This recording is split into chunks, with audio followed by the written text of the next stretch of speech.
Hello all, welcome back to our YouTube channel traditional అత్త కోడలు. మన ఛానల్ని ఫస్ట్ టైం చూస్తున్నట్లయితే ప్లీజ్ టు సబ్స్క్రైబ్. ఈ రోజు మనం చికెన్ ఫ్రై రెసిపీని ఎంతో ఈజీగా క్విక్గా ఎలా చేసుకోవాలో చూసేద్దాం. కుకింగ్ నేర్చుకునే వాళ్ళకి, బ్యాచిలర్స్కి ఎంతో ఈజీగా ఉంటుంది. చికెన్ రెసిపీస్ ని మనం చాలా విధాలుగా చేసుకోవచ్చు. ఇది one of the easiest way. ఈ విధంగా ట్రై చేసి చూడండి, సూపర్ గా ఉంటుంది.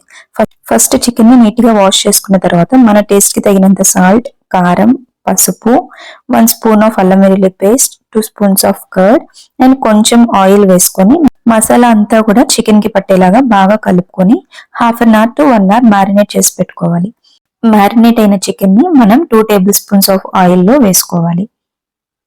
చికెన్ ని మనం కంప్లీట్ లో సిమ్ లో పెట్టుకొని మాత్రమే బాయిల్ చేసుకోవాలి. అప్పుడే మనకు చికెన్ పీస్ అనేది చాలా సాఫ్ట్ గా మెత్తగా ఉంటుంది. చికెన్ నుంచి రిలీజ్ అయిన వాటర్ అంతా కూడా ఎవాపరేట్ అయ్యే వరకు మనం చికెన్ ని బాయిల్ చేసుకోవాలి. ఈ లోపు మనం 10 నుంచి 12 వెల్లుల్లి, 1 స్పూన్ ఆఫ్ ఎండు కొబ్బరి పౌడర్ అండ్ కొంచెం కారం వేసుకొని మెత్తగా పేస్ట్ లా చేసుకోవాలి.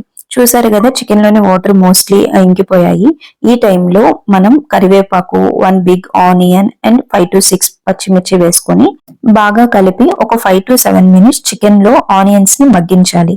ఈ విధంగా మగ్గిన తర్వాత హాఫ్ స్పూన్ ఆఫ్ ధనియా powder and chicken Everest masala, salt సరిపోకపోతే సాల్ట్ కొంచెం వేసుకొని ఇందాక దంచి పెట్టుకున్న వెల్లుల్లి, కారం కూడా వేసుకోవాలి. ఇప్పుడు చికెన్ ని బాగా కలిపేసుకొని ఒక 10 మినిట్స్ చికెన్ ని బాగా మగ్గించాలి.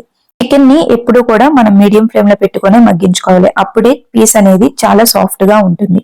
చూసారు కదా, ఆయిల్ అనేది పైకి తేలుతుంది, అంటే చికెన్ ఫ్రై రెడీ అయిపోయినట్టే. ఈ టైంలో మనం కొత్తిమీర స్ప్రింకిల్ చేసుకొని స్టవ్ ఆఫ్ చేసుకుంటే మన చికెన్ ఫ్రై రెడీ అయిపోయినట్లే.